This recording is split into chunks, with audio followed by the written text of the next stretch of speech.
Folks, episode 1 of MMA Lock Talk. New show that I've been teasing for a while now with a lot of people. Pretty much just taking a note or two from the fight day live chat that I do every fight day, obviously, where I just interact with the chat the entire time. And I think people really enjoy that aspect of it, right? Like feeling like they're a part of the show.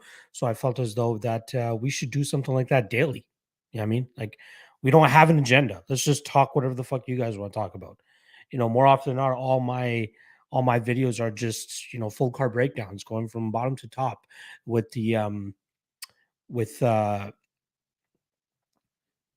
with just the intention of predicting, breaking down, and giving out betting tips and stuff. So I'm happy to do that here as well if people want to talk about certain fights and certain um and certain matchups. But I want to get more active on the YouTube channel, right? Like there used to be a time where I had like the MMA Lockcast propping you up, which is obviously now on the All Stars channel, Ultimate Wayne Show and Fight Day Live Chat. But I've lost the propping you up show, obviously to the All Star. I wouldn't say I would lost. I think that show was successful, which is why it's on the All Star now. But I want to do something where I can just every single day, have something available on my channel that people can tune into, whether it's live, whether it's after the fact. But I'm very much looking forward to having this type of show on for you guys. The only day that you guys won't be getting any content from me is Sunday.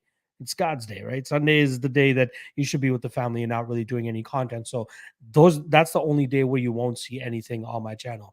Every other day, I intend on having something, which is why I brought in the MMA Lock Talk, so that I can fill in those gaps, right? I know I have the MMA Lockcast, which I'm actually going to be doing later on today. I'm thinking either 9 o'clock or 10 o'clock. It'll probably be 10 o'clock because I want the contender series to wrap up first. But once the contender series is wrapped up, I'll be hopping on live here just so I can talk to you guys and get some of this content out for you. So appreciate everybody that's already jumping on in here. Gun you with the exact same thing that I wanted to do here. Just make this where you talk about any and everything related to the fight game. But again, I want it to be based on you guys. Like I want you guys to drive the conversation. I want to interact with the chat as much as possible, right? I want you guys to feel like you're a part of the show as well. So yeah, I'll be pretty much talking to you guys in the chat, right? That's all I want to do for these Lock Talk episodes. Let you guys drive the topic and conversation of the show. So appreciate you guys, love you guys.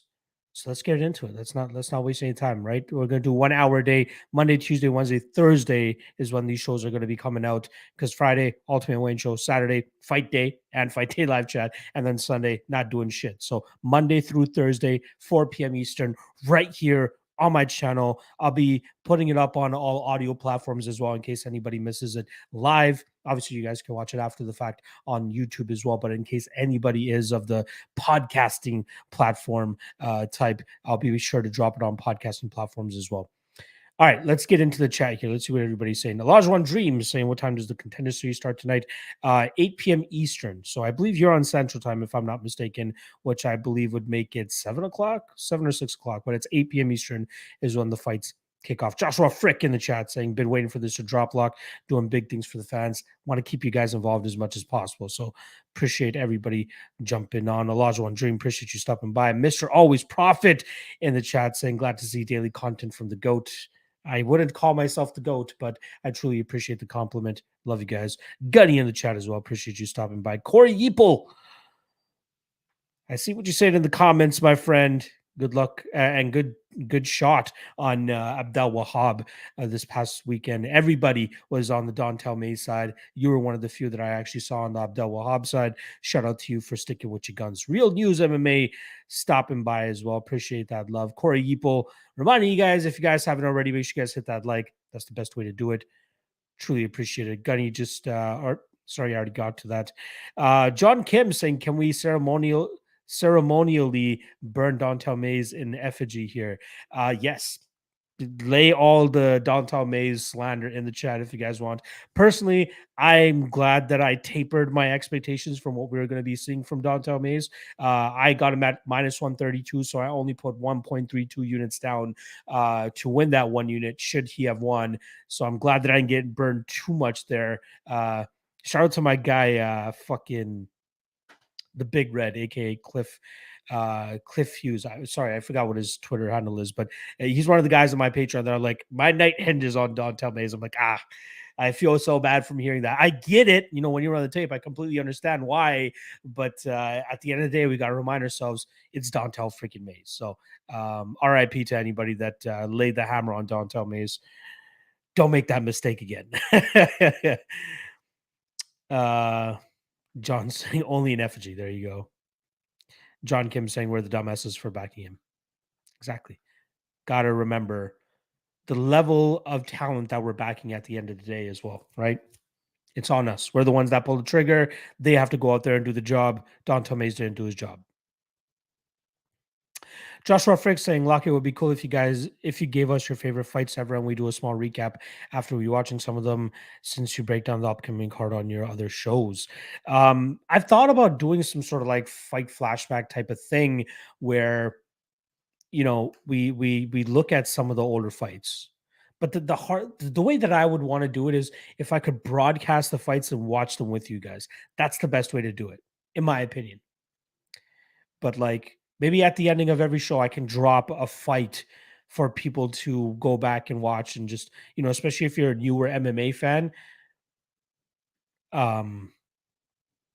maybe you guys would enjoy that, especially if you have Fight Pass. So maybe I'll try to do that. At the end of the show, just drop one of my a fight that I just remember randomly that I thought was very entertaining and very fun for you guys to go back and check out. So good suggestion there, my friend. Cold Stein in the chat saying what's good, everybody. Appreciate you stopping by as well, my friend.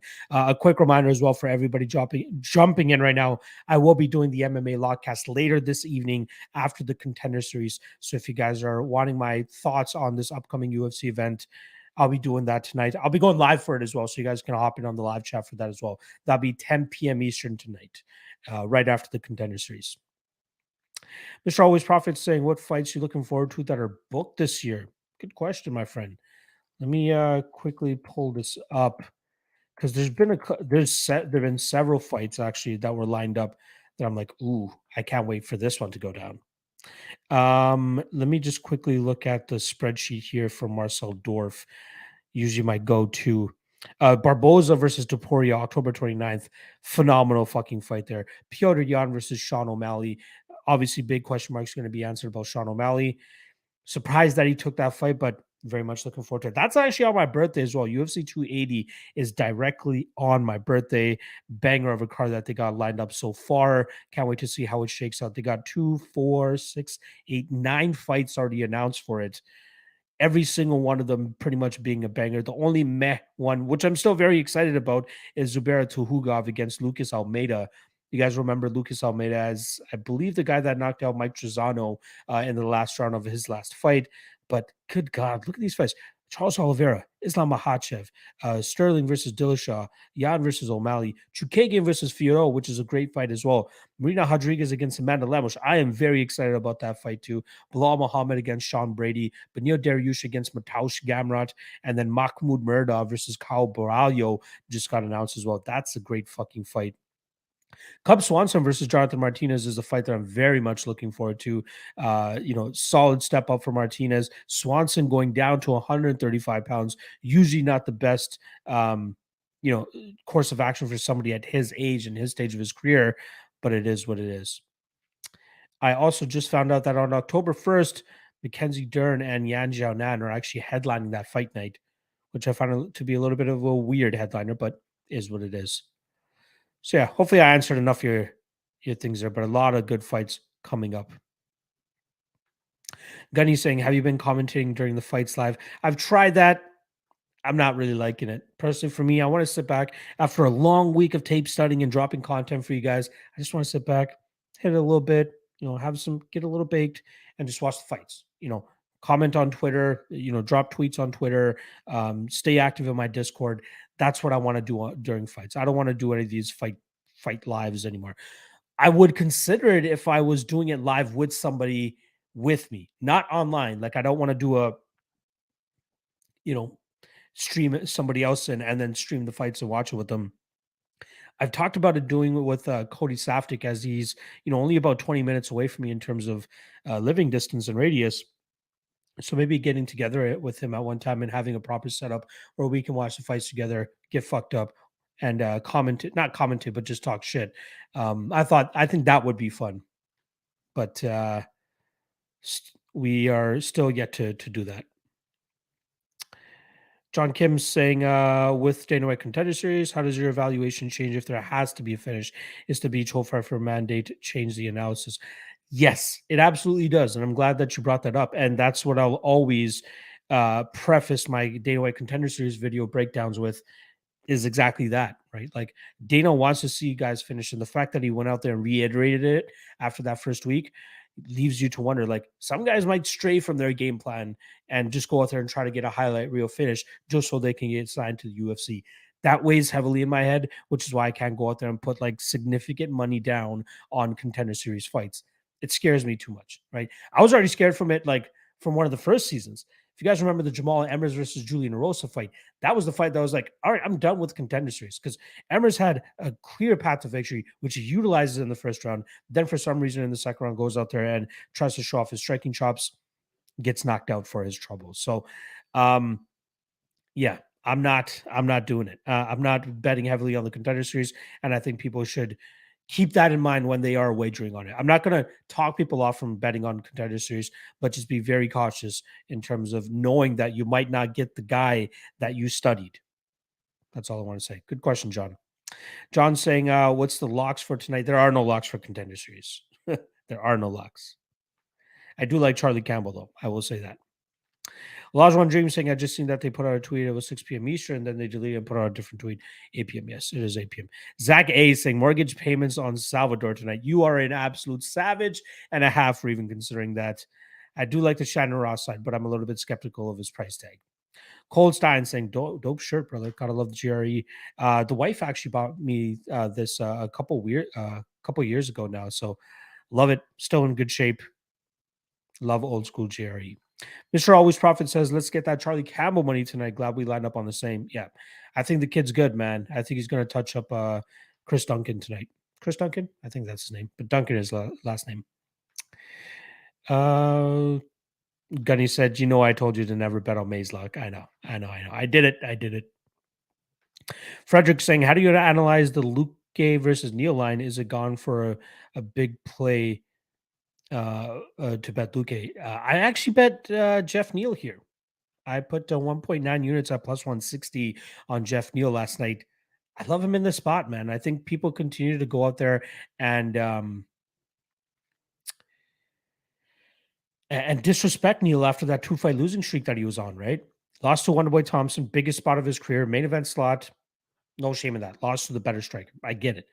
Lost to Neil Magny in his next fight. Neil Magny, unless you're able to get this guy to the ground and grapple fuck him, he's going to be very tough to deal with in the striking run because he puts a very high pace, pushes the pressure that a lot of guys can't keep up with, and Jeff Neal couldn't keep up with it that night. Then we saw the chops of Jeff Neal, what got him to that stage in the Santiago Ponzinibbio fight. Close fight, but still went out there and landed very good shots and very good strikes, which ultimately led to him getting his hand raised that night. Now, Luke, I'm not going to say he's been on the decline, but you see that he relies heavily on his durability to get his wins more often than not. He's going to get touched up here by Jeff Neal a lot. My main concern with Neal, and which is why I'd rather play him at an underdog price than a favorite price, is sometimes he can be a little bit low volume. But I'm thinking with the pace that Luque might try to push on him here, Neal will be countering effectively, landing the better strikes, and likely will get his hand raised in that aspect.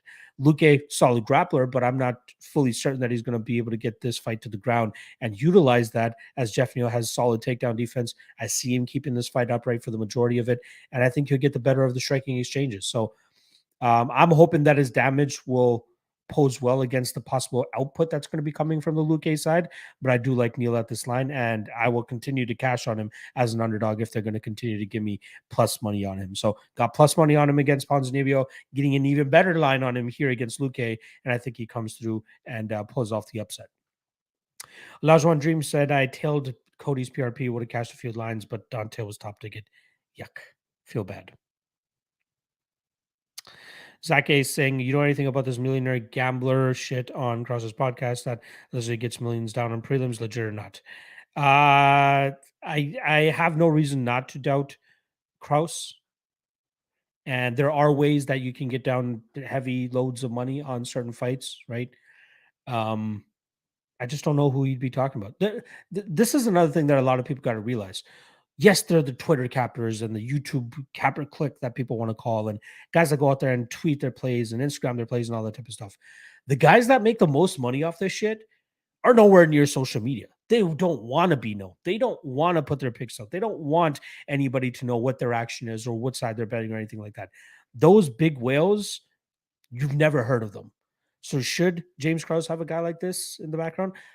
I absolutely get it. I completely understand. Maybe he does. But just remember that the guys that are making the most money off of betting are, you've never heard of them. Guaranteed. Lajuan Dream saying, I was watching old Nick Diaz fights today and last night. Yes. His fight against Paul Daly was some shit. Gunny said, I told you he doesn't belong in the UFC back when he was supposed to fight Philippe. I think he has the chops to beat, some of the lower level heavyweight guys. You're talking about Dontel Mays here. I do think he has the chops to go out there and beat some solid guys. Not solid guys, but lower level guys, right? The Josh Parisians, the Rocky Martinez's. I thought Hamdi was a part of that clique, which he could still end up being, right? We just need a better guy to go out there and fade him against. You guys are killing the live chat here. Let me just try to get to these and catch up.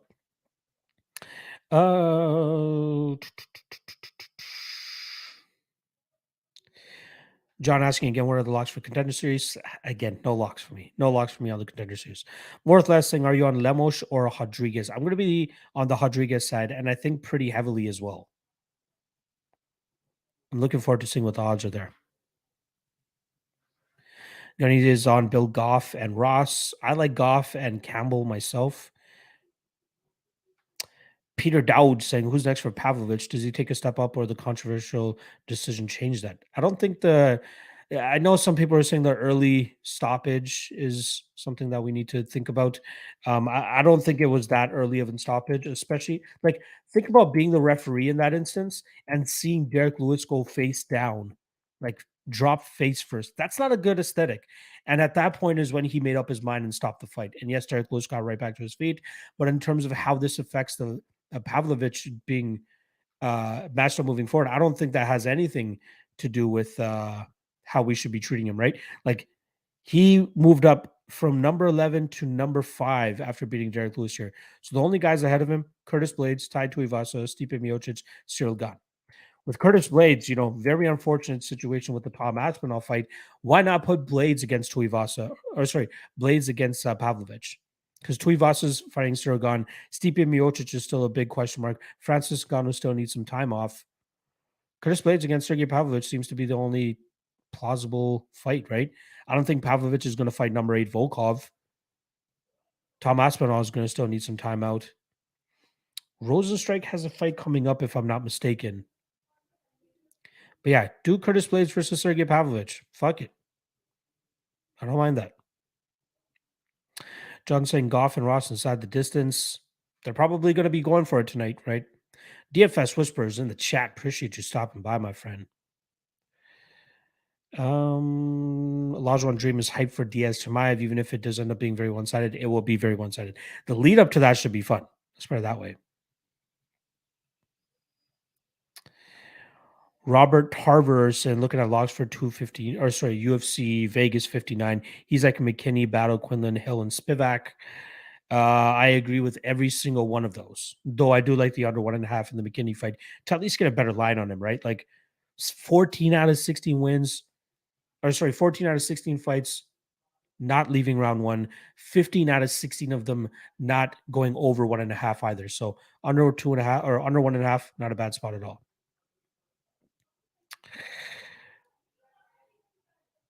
Elijah Dream here saying card other than that fight is questionable. Jamie Pickett in the co-main event. Yeah, that it's always weird to have Pickett there.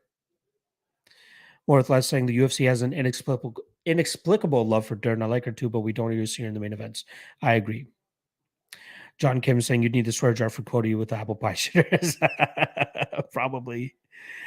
Mr. Always Prophet saying throw a party watching that UFC 280 card, bringing Cody, and that card is crazy. I might, man. I might. I'll consider it. I definitely want to do a big ultimate weigh-in show for that UFC 280 card. Let me know in the live chat who you guys would like to see me bring on for a 4-person panel for the UFC 280 card. I have one up my sleeve that I'm thinking about, but let me know who you guys would want to see. Zach Johnson in the chat. Appreciate you stopping by, my friend. Oh, yeah. UFC 280 does start at 10 a.m. Eastern. I love that because it's in Abu Dhabi, right? I love an early card. I'm going to get fucked up all day then. Hunter Silver is saying, fucking finally catching you live for once. Thanks for the content while I'm mowing all day, brother. No worries, my man. 4 p.m. to 5 p.m. Eastern, Monday through Thursday. This is where you guys can find me. So if you guys ever need content, you know I got you. Sarob Kumar is saying Cody and Lock watch along should be fun. Yes, I will try to hook that up. John Kim saying, thanks, man, for returning to UFC Vegas 59. What are your thoughts on Brogan versus Miller? Brogan has the only big W on Miranda. Seems weird that Miller minus 130 thoughts. So that is that. The tough finale fights are the only ones I haven't researched yet. I know nothing about those people other than Muhammad Usman, obviously being Kamaru Usman's brother. But in terms of actually tape starting and breaking down that fight, my intention is as soon as I hop off the stream to tape study those fights so that I'm ready for my my stream tonight. But those are the only 2 fights I haven't looked at. I apologize, but please do tune into the MMA Lock cast tonight when I break down the full card and you can hear my thoughts on that one. Apologies, my brother. John saying, need to make a bag tonight for Contender Series. Don't chase, my friend, especially if you were down on the last event. Do not chase too heavily tonight. Contender Series is very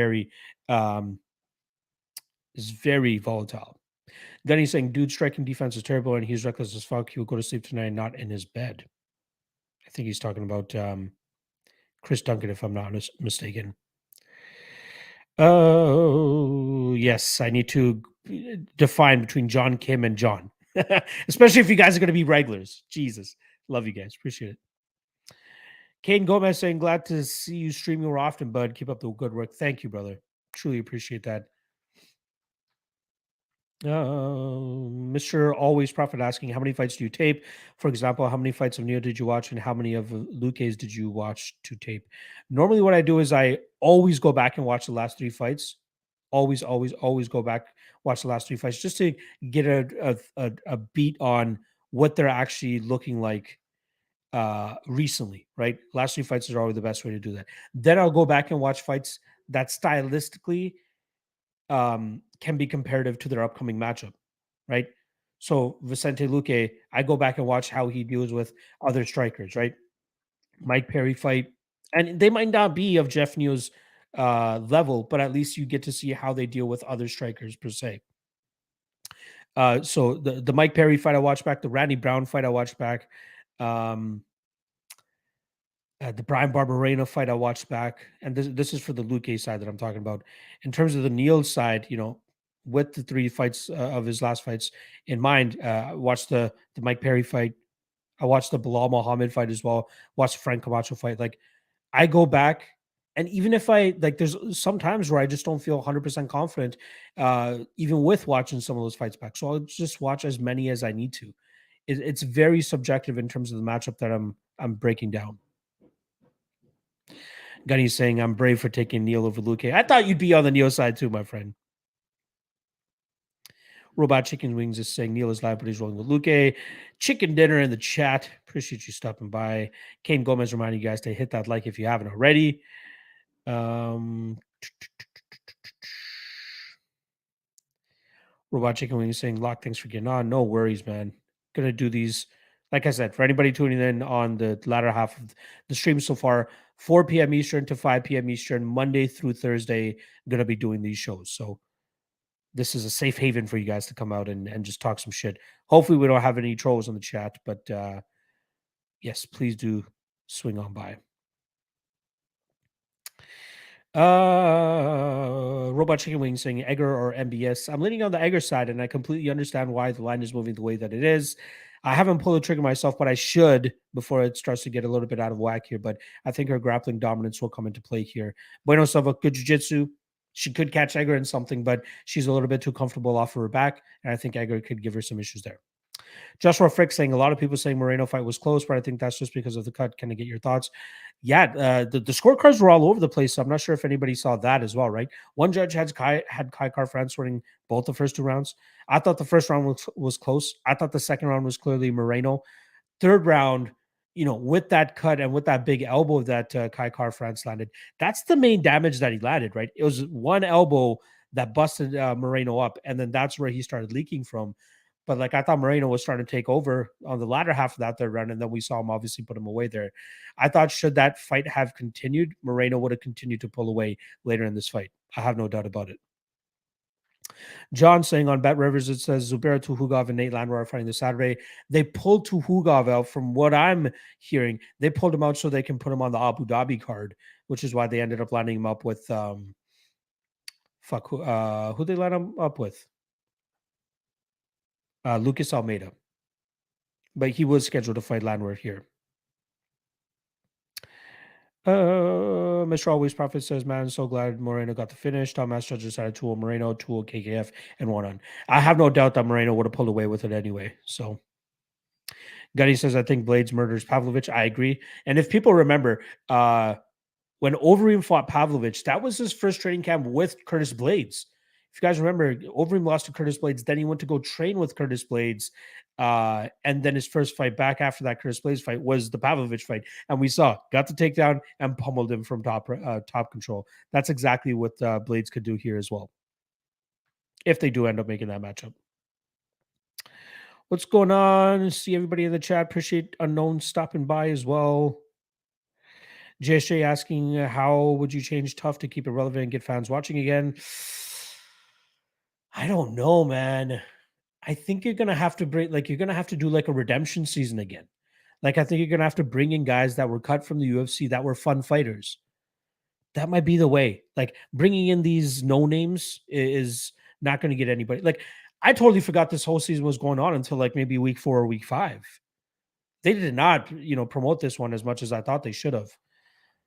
I don't know, man. I think the Tough formula is just done. Just keep doing Contender Series. Do Contender Series all fucking year. That's all they need to do. Noel Murphy saying Blades has said he's not fighting backwards anymore after taking Aspinall on short notice. Interesting.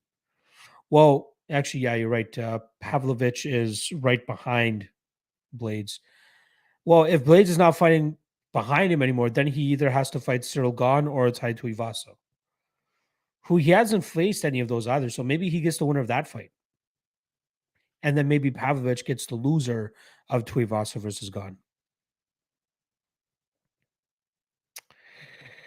Gunny saying he wants MMA Guru on. I will say this. There were a lot of people that were suggesting MMA Guru come on the show. And I did reach out to him a couple months ago. Heard nothing back. So I don't think he does guest appearances or anything like that. John K saying bring Krause if you can for 280 if he's not got anyone on there. He's going to be doing, well, he's already a part of my coach's main event marathon, right? So I hate asking him now to do these ultimate weigh-in shows because they take so long, right? And he's a busy guy and he's doing it pro bono. So yeah, it's going to be tough for me to bring on a guy like Krause, but he will be on the coach's main event marathon. Lajwan Dream saying day drinking for 280. You know it. John K's asking for Jeff Molina. I think Molina will do it. We'll see. Hunter Silver is saying very off topic, but if Jose Aldo doesn't rush in and get KO'd in 13 seconds, how much does that change the trajectory of the UFC? Is Conor beating Aldo as much as a 7 to 8 out of 10 probability? Good question. I was there for that fight. I'm not sure if you guys can see the plaque that I have here. That's actually my ticket to the event as well. But I was at Aldo McGregor, and I had a decent amount of on Aldo that night, right? First legitimate test for Conor McGregor. But McGregor timed that counter shot perfectly and ended him. I don't think it changes much of the trajectory of the UFC, right? Like, I don't know if Conor gets the Mayweather fight. Should he not beat Aldo? But I think Conor would still be a big draw, right? I think like when we see Paddy Pimblett inevitably lose, I think that will be a reminder to us that like Guys can take losses and still be very popular. And Connor's already an example of that, right? After he lost the Nate Diaz fight, still was getting the love. Still hasn't won a fight in 5 years, still getting the love. So I don't think it changes much of the trajectory there. I wish we got to see that fight back though. I really do. Random Malak is saying Edgar at plus 120 was a steal. Don't see much value on the current line. I still think that there's some solid value there personally. With her grappling dominance, I think she can make it a rough night for MBS. Zach Johnson saying, watch along for Dana White Contender Series. I got to spend time with the wife as well tonight, so I apologize. And again, I have my Lockcast show coming on right after the Contender Series. So,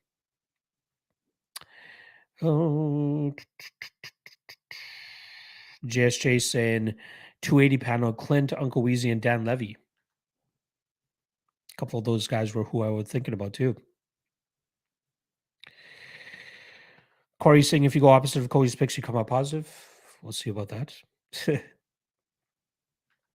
Joshua Frick saying Usman looks nothing like his brother from what I saw on Ultimate Fighter. I remember watching his fight on the PFL. He is nowhere near like his brother in terms of talent, I should say.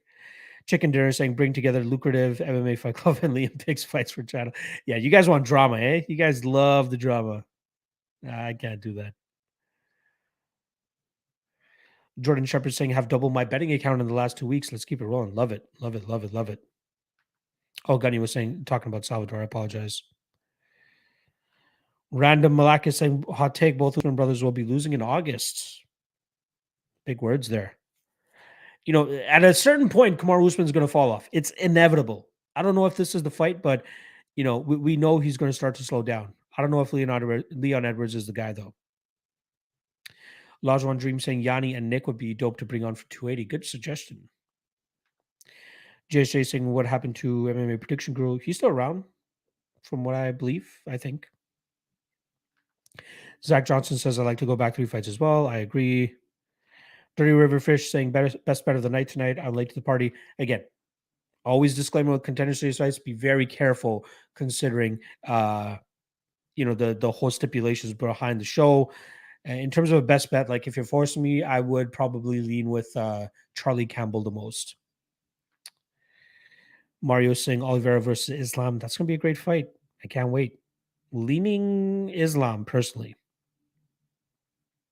Frederick saying Uncle Weezy is a good guy to bring in. I just had him on my Ultimate Weigh-In show a couple weeks ago, so love me some Uncle Weezy. Chicken Dinner saying on second thought, not laughing about that, dead serious, magical. Nah, definitely not. Zach Johnson saying it's a ton of work. Absolutely. Lajuan Dream saying any thoughts on Hooker Ferguson? Feel like it would be a banger. I feel like we just need to leave Ferguson alone. Like I'm one of the biggest Ferguson fans ever. Let's leave him alone. Let's leave him alone. But from an entertainment perspective, that would be fun as fuck. John K saying on another different question, how is the Kelly betting experiment working for you overall? I know you're following UFC, but just wondering.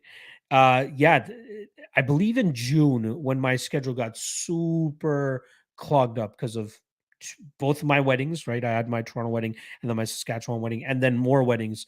I kind of fell off the Kelly betting experiment and it was down, right? Like there were a couple big losses. One of them being the Dennis Bondare one, where I had like 13 units on him based on what the Kelly betting experiment was telling me to put on him. But what I'm finding is that like just taking straight money, like for me, the issue was trying to figure out why I was on a slump. And what I'm really starting to figure out now, it's my confidence in props is a little bit too high at times, and parlays. Those really fuck me up. Parlays and props, not my forte. But straight bets, especially now, I am at a peak in terms of my straight betting. Just picking money line fighters straight up to bet them, one fighter to win, has been absolutely killing it. So that's what I'm honing in on. And I really don't think I need the Kelly betting or a Kelly method to tell me how much I should be staking on these guys. I feel like I'm getting a hang of it, which is why I've kind of let it fall off personally. Like it hasn't been going the best. So I've just staying away from it now personally. I have no intentions on going back to it, especially with the success that I've been getting over the last several months just off of street bets. Noel Murphy saying I'm on Usman as a punch shot and battle money line this week. Struggling to find any spots, smallest weekend in months for me. Yeah, I do like the battle side quite a lot. Zach Johnson saying, do you think Witt could hit? I don't think so, man. I think Quinlan fucks him up. But big if here. What does getting off the sauce mean for Quinlan, right?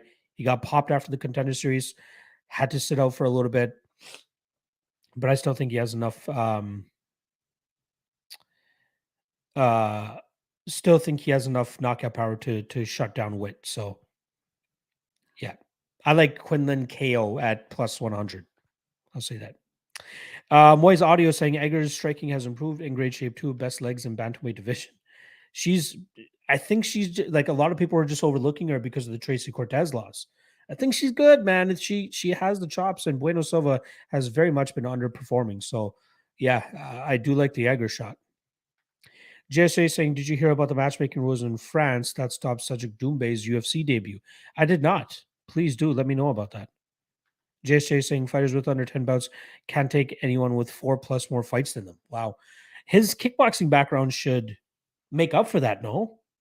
Like, yeah, that's always weird. When I used to work for a couple like regional MMA events up here in Ontario, Ontario was known as one of the toughest spots to ever get regional MMA going. Now it's kind of taking on a life of its own, and it's really becoming, it's thriving a little bit more than it used to when we were doing it in like 2011, 2012. But we had one of the weirdest commissioners ever who would just look at a fight and just say, okay, no, we're not doing this. There was one fight I'm trying to remember off the top of my head. I believe it included Malcolm Gordon, if I'm not mistaken. And we were trying to schedule him up with a veteran in Ontario MMA, but the commissioner wouldn't pass it. And then Bellator did it. These lined those two guys up, and the guy that the commissioner said that wouldn't, that is not experienced enough for this fight, ended up winning. So yeah, like there's got to be some leniency. You can't just have more than 4 fights. You can't match these guys up. You got to look at it like from every single scenario. Robot Chicken Wing saying, I'm taking error. People talking about MBS striking when she's getting touched up by Yanan Wu and Montana. I agree. Absolutely agree. Random Malaka saying, I haven't seen anyone on the MBS side who's taking her. I had one guy that just kept staying in my chat saying, MBS is a lock of the night. MBS is a lock of the night for like the past 3 weeks. I forgot who it was, but yeah, likely be on the Jaeger side as well. Cole Shelton saying, I'd rather have it with guys that are under contract. I believe this is Tough he's talking about, but are going to be cut. And the winner of Tough keeps their contract. You lose on the show, you get cut. Bang! That is a phenomenal suggestion. I love that. That is an amazing suggestion. I'm gonna have to tweet that out later, Cole. I'll give you credit on that one, or even if you want to tweet it out, I'll quote tweet you. But I think that's a phenomenal idea. Great idea. Even the Contender Series, right? Let's put a couple of guys that are on the chopping block against guys that are trying to get into the UFC. That's another way of boosting up the Contender Series. Moy's audio saying tonight's Dana White Contender Series looks like Bellator Contender Series. Some good guys on there, right? Actually, yeah, a lot of the guys actually fought for Bellator. I think you're right. Then he's saying Witt or Quinlan. He's thinking Witt. I'm thinking Quinlan. Witt will likely be winning the majority of this fight, but I think at a certain point, Quinlan's going to crack him and put him down. Zach Johnson saying redemption tough with the contract and a hefty prize. All people in the UFC prior would be amazing. I agree. Absolutely agree. JSJ saying Molly McCann ranked today. Think she beats anyone in the top 15? Excuse me. Hype train getting derailed soon. I don't think she's that good. I really don't. Just wait for the proper stylistic matchup. There's going to be plenty of people in the top 15 that can beat her. Oh, let's see. Robot Chicken Wings saying, dude, watch this week's prediction videos. There's so many people taking MBS. I think Edgar is improving. Meanwhile, MBS looks mediocre. I agree. She has big power, but that's really it, right? Good jiu-jitsu as well. Will Edgar get caught in something? Armbar from God situation? I don't know about that. Gunny saying Quinlan has fought straight bumps. Now, that's where we have to like pick and choose, right? Because we had a perfect example last week with Ihor Pretoria, right? Take their skill level, and yes, they may have been fighting bums on the regional scene, but see if you can find the holes in their game, even when they're fighting bums. We saw the hole in the games of Ihor, even fighting bums. I'm not really finding any holes in Quinlan's game thus far, even with him fighting bums per se. And in this match, particularly with Jason Witt, all he needs to showcase is his knockout power, which I think is absolutely plausible here. So with that said, I would rather take Quinlan inside the distance rather than Quinlan money line. Let me just quickly see if I can pull up what his inside the distance line is, because I know his KO line is plus 100. I'm not ruling out a possible club and sub situation here, which is why I'm saying uh, inside the distance. Quinlan inside the distance minus 165. So a little bit chalkier, closer to his actual money line, honestly. But I would rather take that. If it comes down to a decision, that means Jason Witt's wrestling is probably getting off here. Mr. Always Profit saying I'm going to take 1 unit on MBS at dog money. I'll never talk anybody off of dog money. Jordan Shepard saying I like hearing you and James Lynch together. I can't remember. I don't think I've ever done anything with James Lynch, but I will definitely have to bring him on for the Ultimate Weigh-In show. I'd love to do that. DFS Whisperer is saying 280 panel, Cody, Unk, and Liam. Not bad. I wouldn't mind that. GSJ saying if you could have seen one Silva versus GSP in 2012, Kane versus Jones in 2013, or Khabib versus Tony in 2017, easily Silva versus GSP in 2012. Easily. I like all those other matchups, but as we're starting to find out with Tony, strong enough top game, you'll be able to smash him, and Khabib probably would have smashed him. Kane Jones is very interesting, but Silva GSP is our Fade or Brock, essentially. Very unfortunate that we'll never end up getting it or seeing it. Corey Yipo saying James Lynch with Lock Genius. I'll try to line him up for one of the upcoming pay-per-views, honestly. Lajuan Dream saying I think Ferg should retire. Yeah, man, the guy's getting up there in age and just eating way too much damage. JJ saying any coaches you'd add for the main event challenge next year. What my goal is to do is keep the top 3 coaches and then swap out the last 3 coaches in terms of the standings, right? So whoever ends up in the bottom 3, I'm going to get them out of here.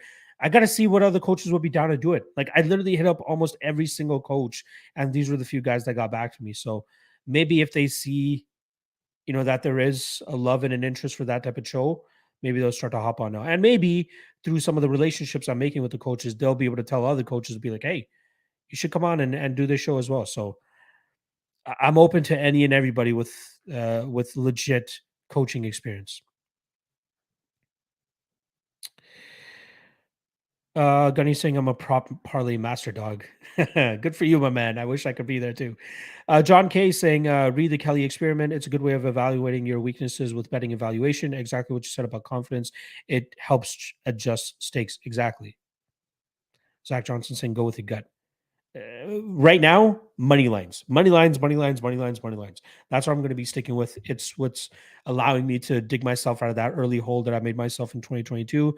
And I'm just going to stick with, that I analyze my betting statistics and results, and straight money lines are the way to go. So just continue to have confidence on them. The thing that gave me even more confidence, again, like you have to be confident in these situations, right? But cashing on Jack Hermanson as evens against Chris Curtis was huge, especially with how many people were on Chris Curtis that night. And Volkan Oezdemir, cashing him at minus 150-ish against Paul Craig, who a lot of people were high on that week as well. Sometimes for me, confidence-wise, it means more to hit a favorite that a lot of people were against than it was to hit an underdog that everybody was on, if you guys know what I mean. And I felt like a lot of people were on Paul Craig that night. So to me, it felt better to hit Volkan Oezdemir than it did to hit Jack Hermanson that night. Again, appreciate the reminding of the Kelly betting experiment, John. Means a lot. Joshua Frick saying, who's your favorite fighters when you ran into when you worked at the UFC? Frankie Edgar was cool. Sarah Kaufman was cool. Thiago Alves was cool. Sean Pearson was another great one. I got pretty cool with Malky Kawa, who is actually John Jones's former manager. Yeah, those are another one. R.I.P. Ryan Jimmo. If you guys remember Ryan Jimmo, I got pretty cool with him because one of the things that we had to do during that week that he fought I'm trying to remember who he fought. I think it was the Anthony Parash fight where he fucked him up in Calgary. It was in Calgary, but I think it was the Prosh fight there. But during that fight week, one of the things that we had to do was do like a survey with a lot of the Canadian fighters that were on the card, just so the UFC could put it on their website. And me and him, we hit it off. We had a lot of fun talking together. Apparently, he was a part of the Freemasons with Mike Chavallo. If you guys know Mike Chavallo, the Australian commentator that used to do a bunch of regional MMA. Um, they were really good friends, and they were a part of the Freemasons. If you guys are into conspiracy theories and stuff, he was very much into that. But yeah, shout out to Ryan Jumbo, one of the best experiences I had in terms of talking with the fighter. Condal Chicken saying, any bets for PFL? I haven't looked at PFL at all. Gunny saying, you see all the 6 to 10 legs I've been posting on Twitter, bro. I'm still sick from the one this weekend when Nunes didn't finish her. That was a fucking 10-legger. Yes. That was crazy. I got to get back to my multi-event parlays. I haven't made one in a while. That really, that I had a huge one last year with that one. I'm trying to recreate that here. Robot Chicken Wings saying she took the Cortez fight on 3 days' notice. Everyone forgets that part. Exactly. John K saying about the PFL, and good thing here that John K is doing in terms of RE PFL. Know that I will likely be getting to the comments that you guys are dropping maybe 5 or 10 minutes after the fact, and reminding me of exactly what you're talking about is phenomenal. So shout out to John K with the fight IQ move here, the high IQ move. Only guy I saw was OAM over Alex Martinez. Thoughts? Lines are so greasy. Honestly, I haven't looked at it at all, so I can't give you any legit thoughts on PFL. I apologize. JSJ saying, how is the future of Canadian MMA scene looking? Will a Canadian fight for a UFC title in the next 5 years? I don't know, man. There's not many guys off the top of my head that I can be like, this guy will be a champion. Like there's my guy that I sponsored, Ergis Segeta, who's still on the regional MMA scene, hasn't fought in a while, won the IBJJFs, right before COVID hit.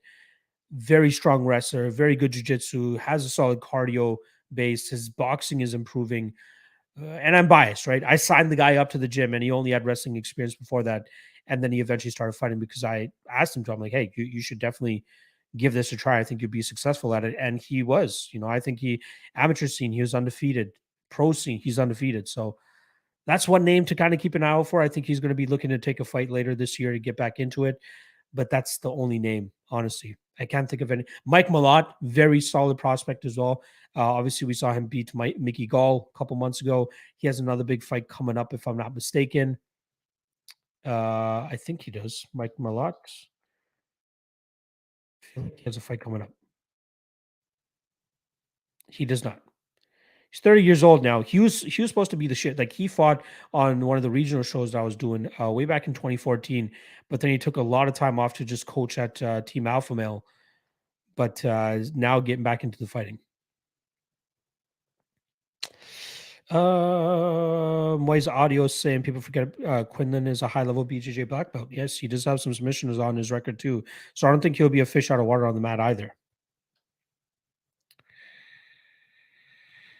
Redmond in the chat saying, haven't been here in a while. You're still not feeling Molly. I am not.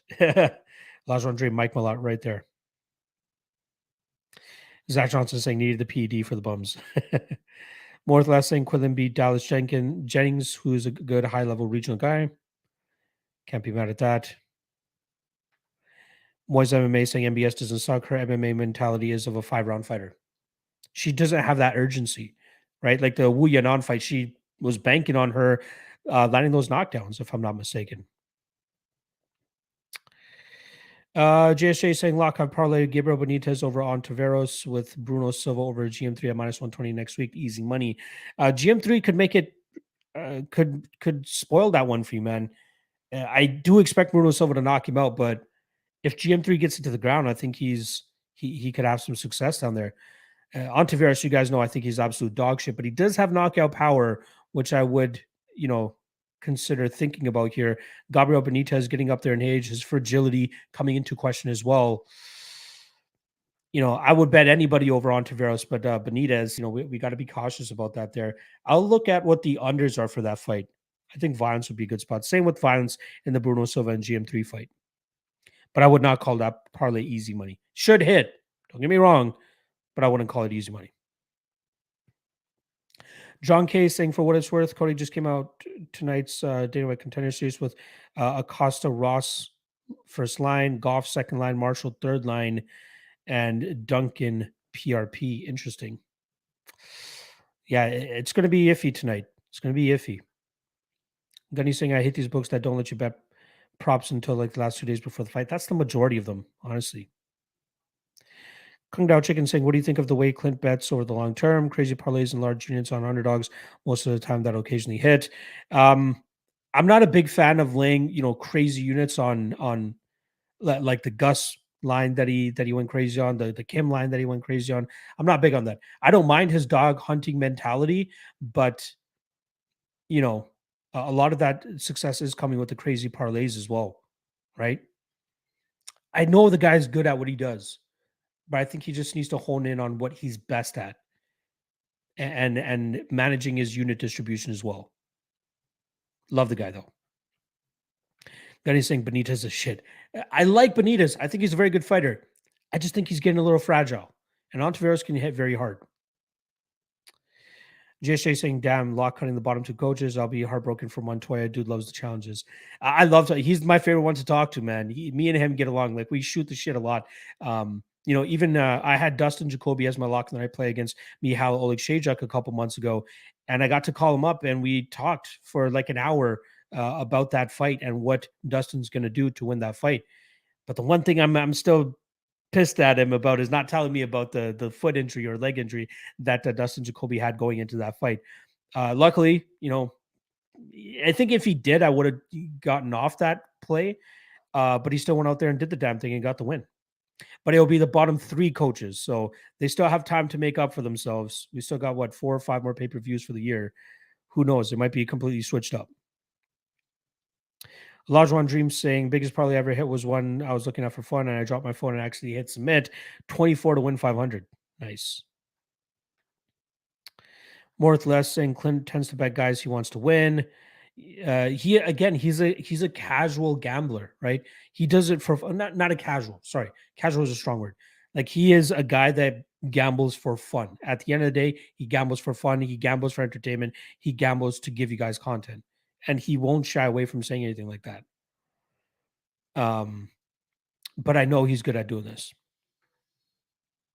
Tony Garcia saying, you betting on Contender Series today? I like fight doesn't go to decision for Costa and Marshall fight. Money line, I like Billy and Charlie.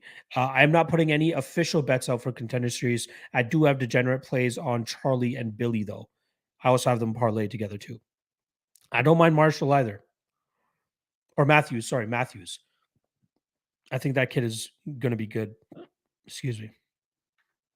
Chicken Dinner saying money line is where it's at. Props and parlays should be just for fun. I agree. I shall be sticking by that. GSJ saying, do you use anything like Topology to track how successful you are in predicting each fighter? Bet MMA tips. Well, actually, no. Bet MMA tips is just pretty much betting, right? Like, just tracking your bets per se. I don't track that, actually. Like I track how my predictions are doing. I do track that. And I have that listed in my in the descriptions of my Lodcast videos. But in terms of having like a database of saying, oh, I predicted this guy to beat this guy, like, I just do it off of memory. John K saying Canucks, seems like Jourdain got robbed. I thought he won that fight as well. You know what I mean? That was another money line spot I was on against Burgos. He's really progressing. I agree. I just don't know if he has what it takes to really be at the top of that division, though. Do you think he can improve his takedown defense enough to become a top 5 guy? Seems like that's his only kryptonite, but big issue. I don't think so. Featherweight. Featherweight's going to be tough to get into that top without showing up those takedown issues. Hunter Silver saying, who was a penis head when you worked with the UFC? Honestly, there was nobody. Like, everybody was really cool. I remember one time. So the first time I worked with the UFC was UFC 129. Jose Aldo against Mark Hominick was the co-main event. And one of the things they wanted us to do was go around and ask fighters to sign stuff for charity. And they're like, just walk around the fighter hotel, you'll find them. So obviously we're based out of the fighter hotel. And I walked around, and one of the first guys I saw was Jose Aldo. And I asked him, like, hey, can somebody translate for me? Like, they want to sign this for charity. And I think it was just his weight cut. Like, he was really wearing it. Like, he looked bad.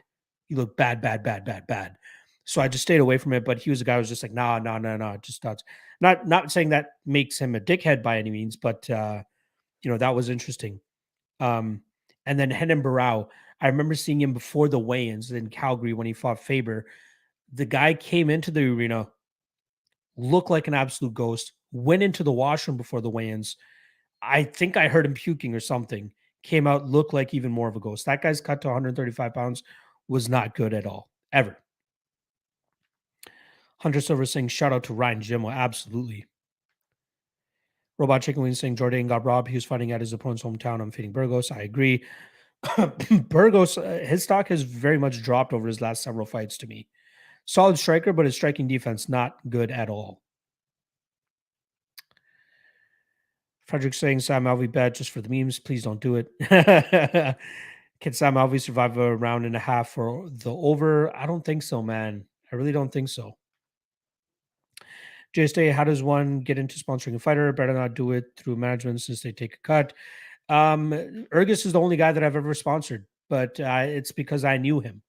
So I just messaged him up. I'm like, hey, I'll give you guys hats. I actually still have my hat as well. It has the Lock of the Night logo, has my Twitter handle on the side, and then it actually says Team Rhino on the back, or Rhino, Team Rhino or Rhino, one of those things. But his nickname is the Rhino. But yeah, I think most will force you to go to their management, especially if they're in a bigger stage. But if you want to sponsor like regional guys, you can just hit them up straight up, I think. Tony Garcia saying, you betting on Contender Series tonight? No, I do not. I feel like I just answered that as well. Mr. Always Profit saying, are you a straight value better? Like, would you lay minus 200, minus 300 on a fighter you think should be minus 180 or so, but you just think they win? One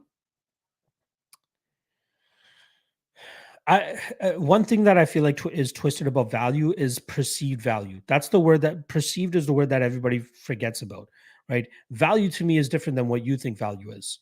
And that's why whenever people say like, oh, why do you think there's value on this fighter? It's my perceived value, motherfucker. Right? So like there are times where I'll be like, okay, this fighter should be minus 300, so I'm going to bet them at minus 180. There are times where I think a fighter should be minus 250 and I'll bet them at minus 250. I don't put too much stock into that. Like, yes, it needs like what am I? Terrence McKinney minus 1,000 this week, right? He should go out there and win, but I'm not going to bet him at minus 1,000. I'll rather bet the under 1.5 at minus 250 or whatever it is, because that's the much better way for him to go out there and get the win. Covers a possible finish from the other side, but you're getting a much better price tag from his primary win condition. I don't mind laying chalk. I really don't. Only if it's like this weekend. I'll tell you guys, since you guys are a part of the first ever MMA Lock Talk live stream, I'll just reveal what my lock of the night play is for this weekend. I'm going Brian Battle, 5 units, minus 230, because I believe he's worth taking a shot there. John K saying for 2-card parlay, Battle, McKinney, Spivak, Hill, Pauga, then B. Silva, Onama, Benitez, Vera, only 1 week apart. Initial thoughts. I will more than likely be taking an underdog shot on Dominic Cruz. You're not convincing me that Chito Vera deserves to be a favorite against Dominic Cruz. Dominic Cruz, let me just pull it up here in case I'm forgetting anything. Still 24-3. I get he's 37 years old, but his only losses are the career best performance that Cody Garbrandt has ever had back in 2016, losing to one of the best fighters ever in Henry Cejudo, and since then has come back and had 2 solid wins over Casey Kenny and Pedro Munoz. I still think that Chito Vera is buying a sale of goods that he's really not to a lot of people. So, yeah, I can't say anything about Pauga. I haven't taped that fight yet. But yeah, the Vera is the sketchiest one there for me personally. JSJ saying, do you think bets should be voided if a round 1 freak injury occurs like Aspinall? I do not. It's the name of the game. It really is. Robot Chicken Wings, Sam Alvey owns the UFC. I'm convinced, probably. Mr. Always Profit saying, I think he's absolute dog shit. Daniel, any plans on plays on Dana White tonight? I like Charlie Campbell the most. That is. Thank you, John K, for reiterating that for me. Worth asking, does Cody just parlay the favorites every week? He does not. He has his own single bets that he makes as well, if I'm not mistaken. All right, I'm going to start winding this thing down since we are at the 5 o'clock mark. Let me just quickly see if there's any questions I haven't touched on yet. Joshua Frick saying, how do we get a shirt or hat from you? It's been a while since I've done the merch, but I'll try to get that going again once we get everything going. All